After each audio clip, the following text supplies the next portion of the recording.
joined now by Don Fischer. Don, how are you, sir? I'm doing good, Jimbo. How are you? Fine. A lot of traveling for you. I know you had the game on Saturday afternoon with the football game. I was actually there for a quarter before I had to leave. And then you had to get to New York with the game yesterday and another one to follow today. Yeah, it's busy. There's no question about that. But the busy part of the season is just about over with. And when November ends, we get back to kind of a normal schedule. But without doubt, this is a busy time of year. And it's a fun time of year in the sense of what you're getting able to do and what you're getting able to see. But at the same time, the results have not been as much of a happy note as we would like at this point. Obviously, the football team loses to Michigan State, then we come back and lose yesterday to Yukon in unceremonious fashion, and especially in the latter stages of the ball game. So the two disappointments there, but at the same time, this is a program from a basketball perspective that's still young and has plenty of time to get better. From a football perspective, not so much, because they've only got one game left on the season and they've got 3 wins. And the only way that they can end up with 4 and equal what they were able to do a year ago is to win that game against the Purdue Boilermakers in the old Oak and Bucket rivalry at West Lafayette on Saturday. Yeah, on the road, no less, like you said. And it looked like they had that game. They were able to get the lead late. But once again, the defense, which had been a shining star for them earlier this year, just could not hold Michigan State and allow a late touchdown for Indiana to lose that game. That one had to be a heartbreaker. Well, no question. And the biggest question you have is what has happened to a defense that looked so good against Penn State and Wisconsin, and then has just kind of fallen apart here in the last couple of weeks again. It's such a struggle. And when your offense has finally started to pick up the pace, because Indiana, maybe they didn't throw it tremendously well in the game against Michigan State, but they ran the ball really well in that contest. Not only Sorsby out of the backfield as the quarterback running it, but Trent Holland looked great. Josh Henderson looked great.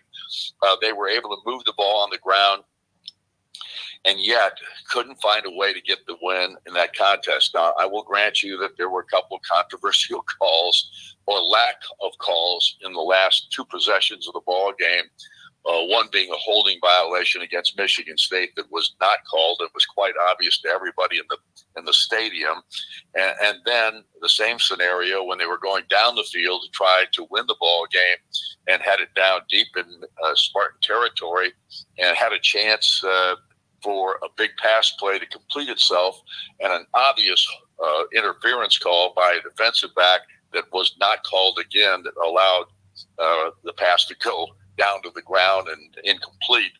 Those two calls, or lack of calls, I should say, were absolutely killers of this ball game. But you know what?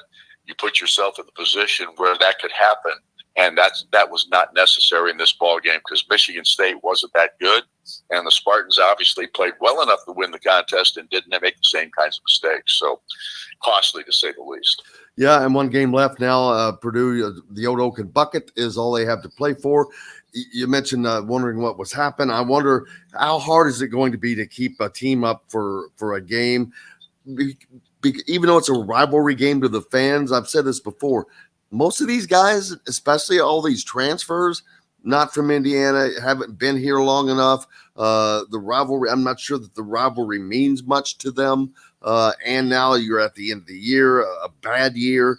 That's a lot of negatives to hurdle. There's no question. Especially late in the season here, when you were still fighting for the possibility of bowl eligibility, you lose a heartbreaking game to Illinois in another contest where the defense did not step up and played their worst game of the season, at least from the standpoint of being able to defend the pass.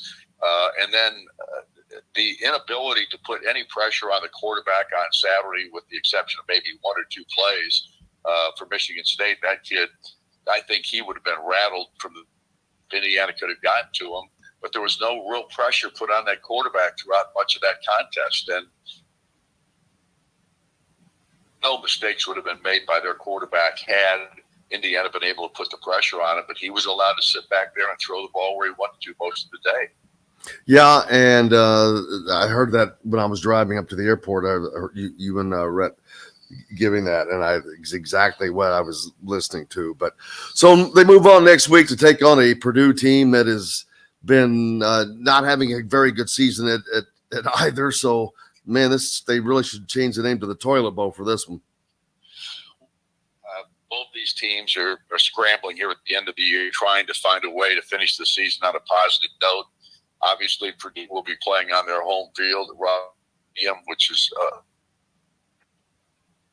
they'll have the opportunity to have their fan base there and cheering for them. It's Thanksgiving week, though. The students won't be there, probably like they wouldn't be at Indiana either if it was at Bloomington. But the fact of the matter is, right now, there's only pride to play for and the old Oaken bucket. And you're right we talked about this before about how much these transfer portal guys know about the rivalry. They buy into it. If they do, does it mean anything to them? That kind of thing. It certainly will to the guys that have been at Indiana for some time. But let's face it, the defense, for the most part, has got a bunch of new faces on it, with the exception of Aaron Casey and a couple of others. And so I don't know how these guys are going to perform in this matchup. I'm not a crystal ball guy, so I can tell you this. I don't make predictions, and I'm not about doing this one either. Well, I've got another one for you that is going to be just as tough. Today, Louisville and Indiana had you asked me 3 days ago, I would have confidently said, well, Indiana will easily win that game if it happens.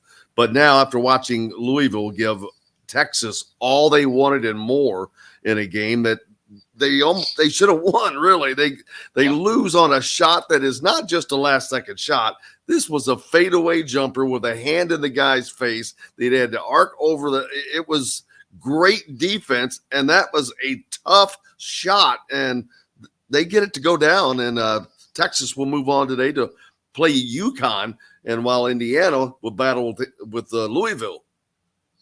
Yeah, and let's face it, Indiana's performance yesterday left a lot to be desired. The one thing I will say, at least for the first half, and I kind of thought that they played pretty strong defensively in the second half, or at least competed for quite some time in the second half, up until about the 6-minute mark of the game. I thought the defense for Indiana was stout. I didn't think that they played superstar status, but I thought that they played very this Yukon ball club for a long time in this game. The problem was yesterday, two things, actually. They just got slaughtered on the boards. They got beat 44-22. Yep. That's just unheard of. I haven't seen that disparity in rebounding in a long time at IU, and that has to change immediately. And then the other aspect of it tells you once again that this offense is not cohesive at this point. They only had 6 assists in this contest. So two things that you looked at in this game at the stat sheet and immediately struck you in the face were those two aspects, the assists and the rebounding. And that's got to change if this team is to have any success this year, to say the least. Yeah, I think also there's another stat, second chance points. Yukon had, I think, 16, and Indiana had a big goose egg. Right. It was some of these stats that you're talking about were just unbelievably lopsided, and you look at that and you're like, man, how does that happen? Because then Woody in the post game talks about still needing to do this or that. That's starting to get a little worrisome that these guys have been together as long as they have, and these things are just being seen and noticed. Whether it's Mackenzie and Baco not showing up yet, there's just a lot of things I know Hoosier fans are concerned about. Well, there is concern. There's no question about that. And can Woody get it fixed? I think he can. I don't think there's any question that he can. But right now, the question mark is, do these guys buy into it?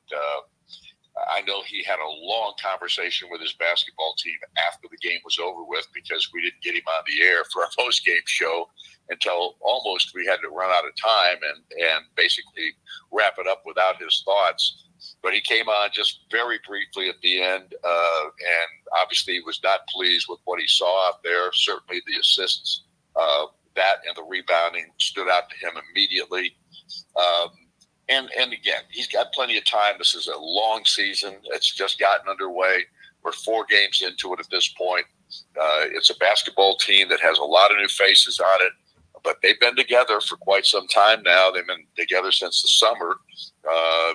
And, of course, they're going up against themselves. So that's kind of a misdirection, so to speak, because without doubt, it takes time when you start going up against other people other than yourselves. Because once you start playing against yourselves and you do it on a daily basis, you figure out what the other guy can do and what he can't. And then you've got an advantage one way or the other. So it takes time when you're going up against other people. And everybody that Indiana's faced up to this point has given them a game. I mean, every team that they've played has battled them. And this team has not responded in kind, in my opinion.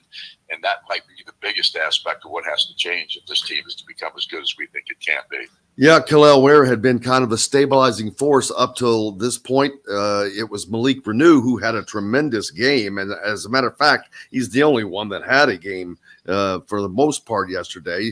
He 7 of 9, I think I remember him hitting on. He just did well until he fouled out. Kel'el Ware, who had been that stabilizing force, hit 2 of 10 shots, and both of those were 3-point shots. Yeah, it was different yesterday. There's no question about it. Renew was tremendous. He played his best basketball game of his career at Indiana, but he didn't rebound it very well. He only had 3 boards in the game. I should point out something as negative as that when you go 7 for 9 and you're leading scorer on your team with 18 against one of the best teams in the country. But that said, I do think that Indiana competed in the first half. I thought they really battled, kept the game close. And actually, they still had it down to between 7 and 10 points in the last, up to the 6-minute mark of the final half. Unfortunately, that game completely went away when Renew went out of the contest, and there was no answers that Indiana had offensively against this Yukon ball club. And Yukon's really good, question about it, but they got 2 new faces. There are actually 3 new faces on their basketball team. They only have the Klingen kid who came back, who was a reserve last year, the big guy, the 7'2" player. He wasn't a big factor in this ball game yesterday. The guys that were new transfers, Cam Spencer from Rutgers and Tristan Newton from East Carolina, both those guys played lights out in this contest. Caravan played okay for them, the guy that was there last year. But it was the 2 newcomers that had Yukon playing at their best. And without doubt, one of the things that I've noticed, and I know Woody talked about it, but the guard production has just been inconsistent or non-existent. Yesterday, Indiana was kind of handcuffed a little bit. Xavier gets a quick foul, second foul, third foul in the first half, and he played single-digit minutes, so they didn't have him for most of the game. You've got a freshman, Gabe Cupps, who has played very well, but he's still a freshman, and then it was like being thrown to the Lions at the Coliseum of sports, Madison Square Garden, rather. But they just not getting much from there. I don't know if it's the teams are quicker, but obviously there was a disparity at the guard position. Not only that, UConn's Tristan Newton led them in rebounding, both in the first half. He had 7 in the second, and he had 11 for the game.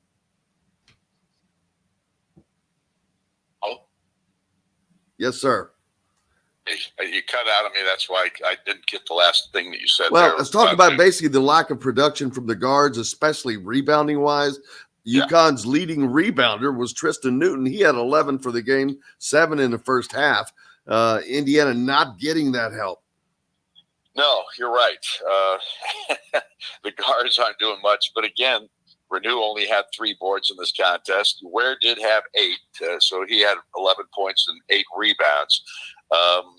But nobody else. I mean, when you look at the score sheet and you only have 22 rebounds and they've got 44, you know you're in big city trouble there, without question. So rebounding is definitely a factor. There's no doubt.